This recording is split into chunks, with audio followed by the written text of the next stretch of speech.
Hey, BigBullHitches.com here from Myrtle Beach, Ocean Lakes, Myrtle Beach, South Carolina. I'm coming here to show you my RV stabilizer that I make. It is a rack and pinion design. We have set it up where it's exactly on 45 degrees because we have reference points here of the angle that'll sit flush on the ground. And up here at the top, we have 45 degrees. I'm going on the inside of the skirt here. It drops down a little bit lower than the actual frame of the camper. But the ends have neoprene rubber to protect your frame from being scratched or damaged. So like I say, we got this reference points up here that we set it in, adjust it in, and get it flush down here at the bottom, and boom, you're on 45 degrees. And then it comes with this strap here, as you can see the other side, and you strap it down and this bad boy will lock it in where you don't get hardly no movement at all. These are the stabilizers that came on it, and they're pretty much junk, really. I mean, you've got pivot points here, here, and here, and that's why this thing don't work. I mean, you know, when you got a fulcrum point like that, you got movement.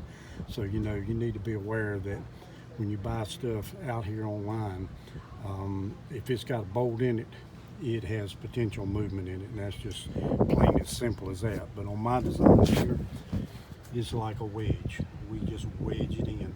There's no pivot points whatsoever. It is it just wedges this bad boy in to where this camper will not move. And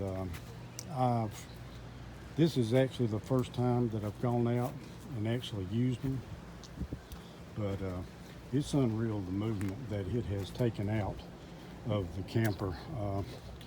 I'm going to say it probably took out 80 or 90% of the movement. But here at the back here, it's the same thing. You know, we're getting down here on the bottom and we're getting it flush. But on this one, I'm going on the bottom of the frame, and it's 90 degrees. So when you set it in there and get it flush on the bottom, you are at 45 degrees. And like I say, when you strap it down and lock it down, it don't take a lot of force to lock it down. I just get it good and tight. But it is, like I said, it is unreal how much movement it takes out of this thing. I mean, I was very surprised. But if you think you might be interested in them, just give us a shout out at BigBullHitches.com. A set of 4 of these are $355. That includes the shipping. And like I say, if you're interested, just give us a call, or you can go to my website, BigBullHitches.com, and sure do appreciate it. Thank you.